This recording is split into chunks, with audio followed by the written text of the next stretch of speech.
Welcome back. Now, when the artistic director of the National Theatre of Scotland left the company last year, she said she'd been accused of not understanding Scottish theatre and was bullied for being English. But should Scottish cultural organisations have to be run by Scots? Our culture editor Matthew Cain has been to the Isle of Skye to meet the new director of the National Theatre of Scotland for his first interview in the role. And guess what? He's English too. Ladies and gentlemen, short big eyes in it. Inverness Airport. More than 2 hours' drive from Inverness, the Isle of Skye is one of the most secluded spots in the British Isles. A place for solitude and contemplation, its dramatic landscape has inspired writers, musicians and artists for hundreds of years.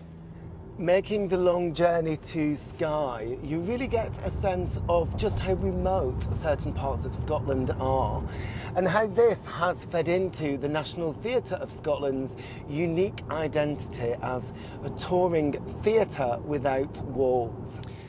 As the company has no permanent building but performs around the country, getting to grips with Scottish geography is a priority for new artistic director Laurie Sansom. But just how qualified for the job is he as an Englishman? Well, I'm there to facilitate the work of artists. I'm there to look after the health of the company and to really respond to what their passions and excitement and interests are. To get to know Scottish artists, Laurie Sansom has come to Skye to watch the company's touring production of Callum's Road. Are you going to leave our road half-built? And who will notice? There is no one to even notice. I will. It tells the true story of a man living on the nearby island of Raasay, who built 2 miles of road in an attempt to combat depopulation. Right at the heart of the company's philosophy has always been that we want to be truly national. That's partly about where we play, but that's also about the stories we tell. So it's about actually the work exploring and reflecting the experiences of people around the country. During the Second World War, we were at Dunkirk. Since it launched in 2006, the National Theatre of Scotland has built up a reputation for excellence with national and international hits such as Blackwatch. But the first director of the company, Vicky Featherstone, recently spoke out about the criticism she received whilst in the role.